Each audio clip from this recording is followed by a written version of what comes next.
Boa noite, queridos amigos. 13 de dezembro, domingo, 8 horas da noite. Aqui estamos mais uma vez para Vibrando com Plenitude. Sejamos todos muito bem-vindos. Vamos neste momento nos conectando aos nossos anjos guardiões, a equipe espiritual trabalhadora do Plenitude que nesse momento nos acolhe.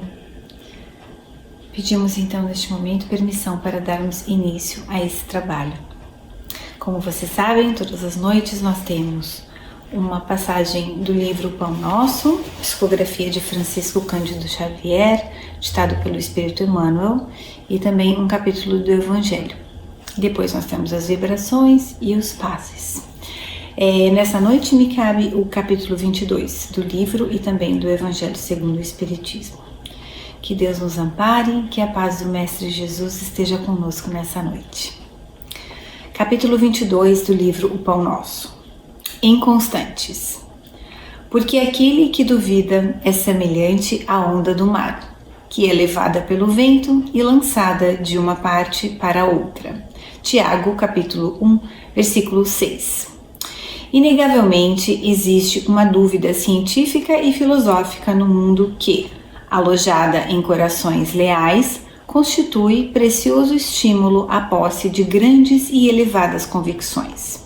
Entretanto, Tiago refere-se aqui à inconstância do homem, que procurando receber os benefícios divinos na esfera das vantagens particularistas, costuma perseguir variadas situações no terreno da pesquisa intelectual, sem qualquer propósito de confiar nos valores substanciais da vida. Quem se preocupa em transpor diversas portas em movimento simultâneo, acaba sem atravessar porta alguma. A leviandade prejudica as criaturas em todos os caminhos, mormente nas posições de trabalho, nas enfermidades do corpo e nas relações afetivas. Para que alguém ajuize com acerto com respeito a determinada experiência, precisa enumerar quantos anos gastou dentro dela, vivendo-lhe as características. Necessitamos, acima de tudo, confiar sinceramente na sabedoria e na bondade do Altíssimo, compreendendo que é indispensável perseverar com alguém ou com alguma causa que nos ajude e edifique. Então, deveremos perseverar com alguém ou com alguma causa que nos ajude e edifique. Os inconstantes permanecem figurados na onda do mar, absorvida pelo vento e atirada de uma parte para outra. Quando servires ou quando aguardares as bênçãos do alto, não te deixes conduzir pela inquietude doentia. O Pai dispõe de inumeráveis instrumentos para administrar o bem, e é sempre o mesmo Senhor paternal, através de todos eles. A dádiva chegará, mas depende de ti, da maneira de procederes na luta construtiva, persistindo ou não na confiança, sem a qual o divino poder encontra obstáculos naturais para exprimir-se em teu caminho. Então, com a nossa confiança, Deus consegue nos ajudar na nossa trilha, no nosso caminho. Se nós nos mantivermos constantes, sempre em frente e ultrapassando os obstáculos e confiando. Capítulo 22 do Evangelho segundo o Espiritismo. E aqui nós temos: não separar o que Deus juntou. Indissolubilidade do casamento, o divórcio. Item 1.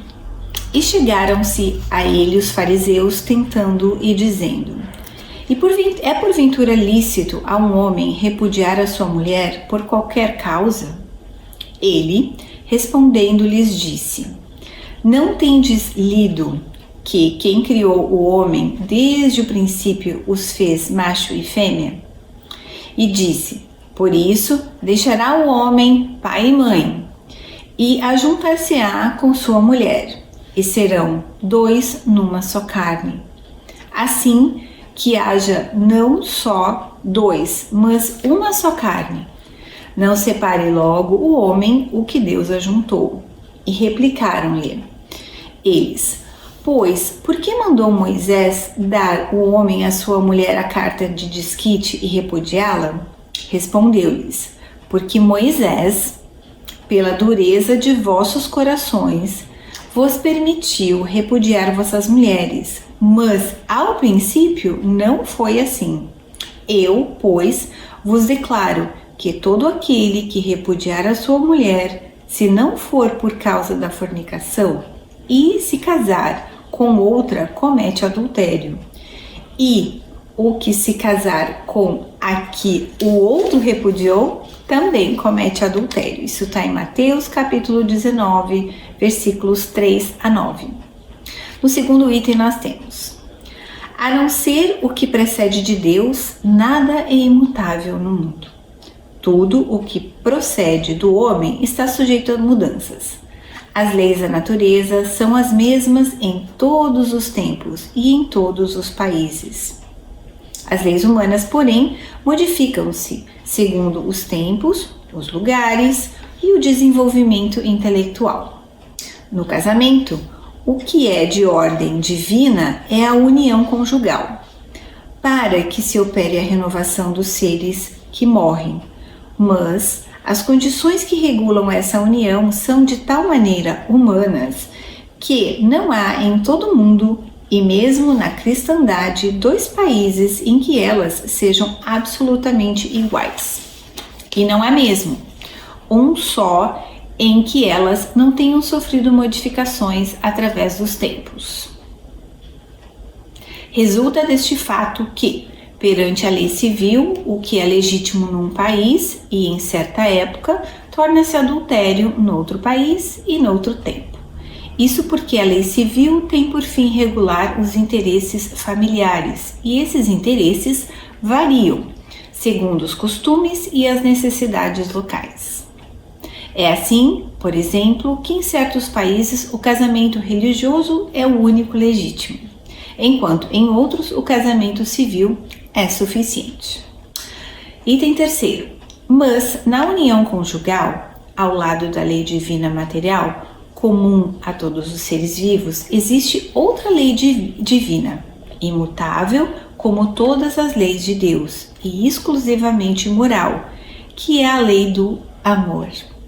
Deus quis que os seres se unissem não somente pelos laços carnais, mas também pelos laços da alma, a fim de que a mútua afeição dos esposos se estenda aos filhos e para que sejam dois em vez de um a amá-los, tratá-los e fazê-los progredir.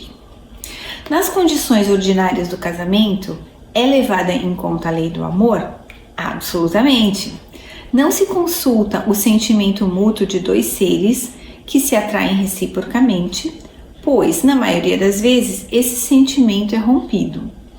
O que se procura não é a satisfação do coração, mas a do orgulho, da vaidade, da cupidez, numa palavra, todos os interesses materiais. Quando tudo corre bem, segundo esses interesses, disse que o casamento é conveniente.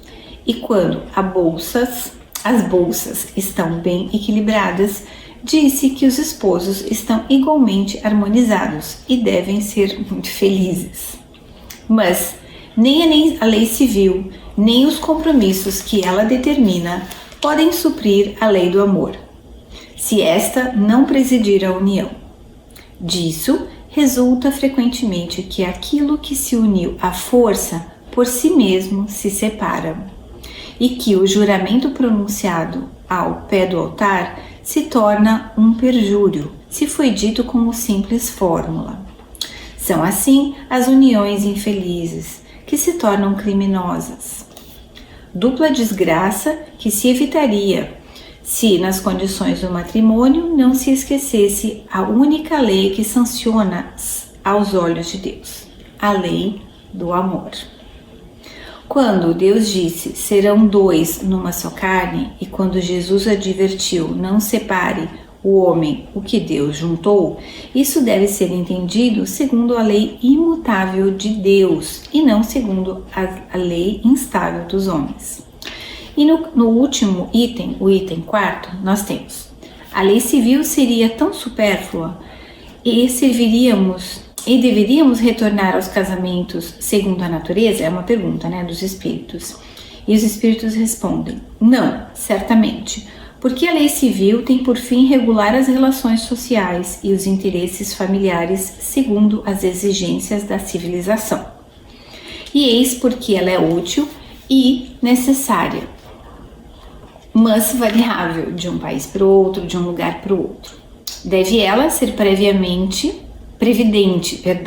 porque o homem civilizado não pode viver como um selvagem, mas nada absolutamente impede que ela seja um corolário das leis de Deus. Os obstáculos ao cumprimento da lei divina decorrem dos preceitos sociais e não da lei civil. Esses preconceitos, embora ainda vivazes, já perderam o domínio sobre os povos esclarecidos e desaparecerão com o progresso moral das civilizações, que abrirá finalmente os olhos dos homens para os males incontáveis, as faltas e até mesmo os crimes que resultam das uniões contraídas com vistas apenas aos interesses materiais. E um dia se perguntará se é mais humano, mais caridoso, mais moral ligar um ao outro dois seres que não vivem juntos ou restituir-lhes a liberdade, se a perspectiva de uma cadeia indissolúvel não aumenta o número das uniões irregulares. Depois nós temos o próximo item, mas nós vamos ficar por aqui nessa noite. As duas leituras são muito esclarecedoras por si só, Então, com esses ensinamentos desta noite, nós vamos passar para a segunda e terceira parte do nosso Vibrando com Plenitude. Convidando a todos os nossos amigos queridos que estão conosco nessa noite, que possam sentar confortavelmente.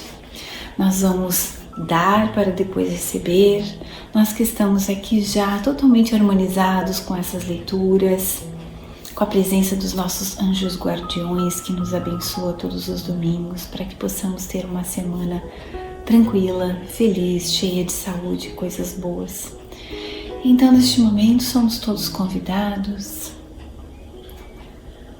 a calmamente inspirar, relaxar o nosso corpo físico, os nossos pensamentos e começar as vibrações por todos os nossos familiares, aqueles que estão mais próximos, os distantes, pedindo que Deus e os espíritos amigos possam levar até eles vibrações amorosas de saúde, equilíbrio e harmonia.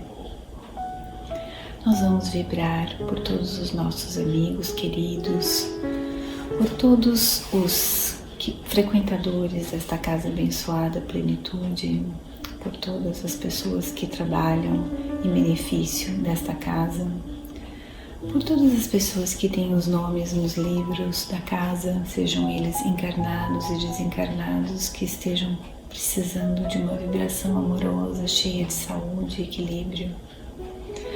Nós vamos vibrar por todos os hospitais, por todos os médicos e enfermeiros, por todos os cientistas que neste momento buscam maneiras e vacinas para que possamos tratar na pandemia e passarmos por essa fase de nossas vidas, para que todos possam receber a vacina e que isso possa ser um avanço para a ciência, mas também para as civilizações, uma vez que sabemos que todos estamos em pé de igualdade neste momento. Nós vamos fazer vibrações amorosas por todas as pessoas que estão convalescendo, por todas as pessoas que estão em processo de desencarnação neste momento, para que eles sejam recebidos pelo plano espiritual com muito amor, com muito carinho. nós vamos também pedir por todos aqueles espíritos que neste momento estão predestinados a encarnar em meio a um momento tão diferente das nossas vidas. Que eles sejam recebidos com amor, com muita ternura, com aconchego, porque sabemos que essa chegada aqui na Terra faz muita diferença aos espíritos que estão retornando ao nosso convívio aqui na Terra. Nós vamos pedir de uma forma geral para que todo o nosso planeta seja abençoado e que as pessoas busquem mais a compreensão, o entendimento, o perdão, porque esse mês é um mês mais de final de ano, onde todos nós estamos reavaliando um ano que tivemos, e esse ano foi muito particular e temos muitas coisas a avaliar. Então vamos pedir de uma forma geral, por fim, por nós mesmos também, que possamos ter o equilíbrio, saúde física, espiritual e emocional para darmos continuidade à nossa semana, para cumprirmos com os nossos compromissos, para termos constância, como diz lá na primeira leitura, e continuar focando no que queremos para nós, para os nossos familiares. Que Deus nos abençoe nesse intento. E agora que nós já doamos aquilo que tínhamos de melhor no nosso coração, nós vamos receber dos benfeitores espirituais desta casa e também dos anjos que protegem e nos ajudam, todos os fluidos necessários ao nosso equilíbrio. E esses fluidos vão acalmando os nossos pensamentos, os nossos batimentos cardíacos, vão nos trazendo paz, tranquilidade e bem-estar. Que nós possamos nos manter com essas emoções e com essas sensações por toda a semana que se inicia. Agradecemos imensamente toda a ajuda que tivemos nesta noite para o Vibrando com Plenitude. Pedir aos espíritos amigos que neste momento nos permitam terminar com os trabalhos desta noite, sabendo que na próxima semana nos encontraremos mais uma vez, se assim for do nosso merecimento. Estejamos em paz. Muito obrigada a todos e até o próximo domingo.